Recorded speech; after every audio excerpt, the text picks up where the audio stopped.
Quiero saludar ahora a Carlos Correa, director de la ONG Espacio Público. Señor Correa, bienvenido a la tarde. Una censura más que sufre NTN 24 en Venezuela. Y yo comenzaría preguntando, ¿esto se está haciendo sistemático en Venezuela? ¿Se está haciendo común? Buena tarde. Buena tarde. Mira, efectivamente nosotros hemos venido documentando desde hace un buen tiempo bloqueos selectivos a algunos sitios web. Esos bloqueos empezaron siendo solo con el proveedor CanTV, que es el proveedor estatal, es la empresa estatal que provee, el principal proveedor de CanTV en Venezuela, pero es una empresa del gobierno venezolano, pero después se extendió a otros proveedores. La información que nosotros hemos recibido es que diariamente ellos definen cuáles son las páginas que todos los proveedores tienen que bloquear en Venezuela. Y eso ya se viene registrando de hace al menos 2 años. Empezaron bloqueando algunos sitios que ofrecían información sobre la salud del presidente Chávez, después sitios que ofrecían información sobre la tasa cambiaria del dólar, después la semana pasada fue algunos sitios web que tenían información hípica. Es decir, había una gama de sitios que están siendo bloqueados y que son bloqueados sin procedimiento judicial o administrativo alguno, sino que es un criterio arbitrario, discrecional, y por lo tanto es una afectación, en este caso censura, a las garantías a la libertad de expresión, por supuesto. Claro. Arbitrario. Esa puede definirse la manera en que se hacen estos cortes o estos bloqueos. En la agenda de los organismos venezolanos que tienen que ver con la reglamentación de las comunicaciones, pareciera que no está el comunicar, el participar, el explicar por qué se hacen estos bloqueos.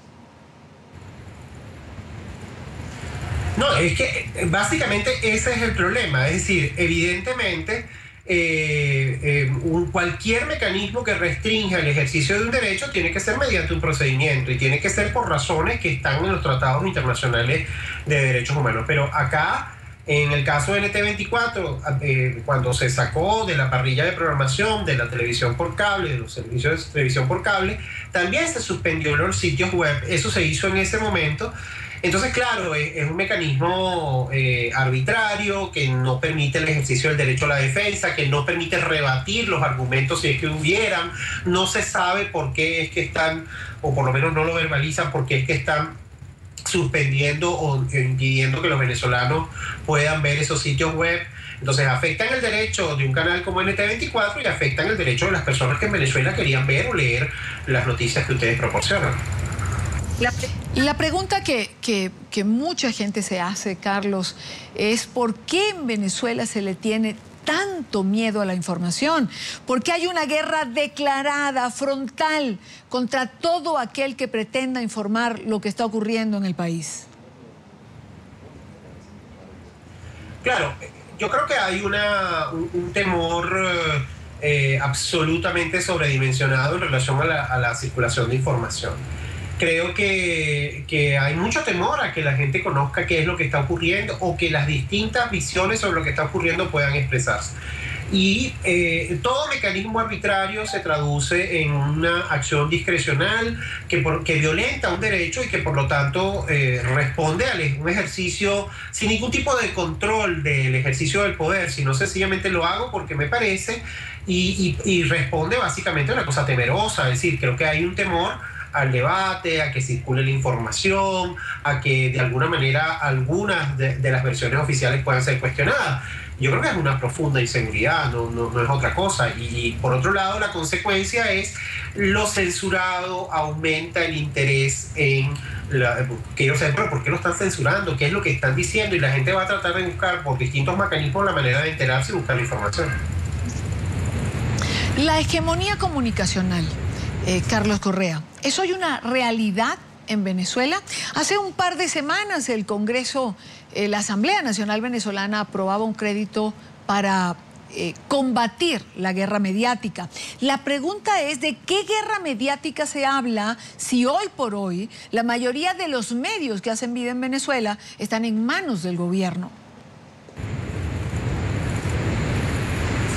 Bueno, a ver, yo creo que hay dos cosas. La primera cosa que es absolutamente inadmisible es que se esté hablando de guerra mediática, ¿no? Es decir, en una sociedad la palabra es el instrumento más noble para debatir, para contradecir, para de alguna manera la gente pueda, a partir de ese debate, formarse su opinión. Ya el mero connotación de guerra es un problema. En Venezuela, digamos, del conjunto de medios que hay en Venezuela, 8 de cada 10 tienen una línea editorial favorable al gobierno nacional.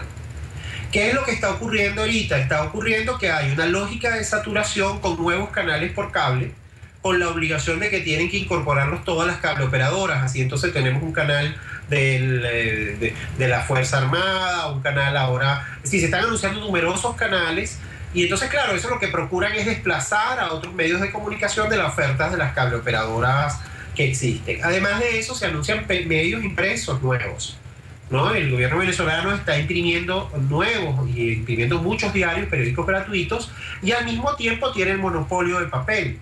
Entonces estamos hablando de una lógica en la que se sigue tratando de reducir el espacio del periodismo impreso. En el caso de la televisión ya te contaba, y después en las radios hay algunas radios que todavía siguen haciendo su trabajo, pero con profundas limitaciones y siempre sometidas a esta lógica discrecional y arbitraria que es inadmisible y que por supuesto hace que la comunicación se haga o se ejerza con miedo quienes deciden continuar haciendo periodismo en Venezuela.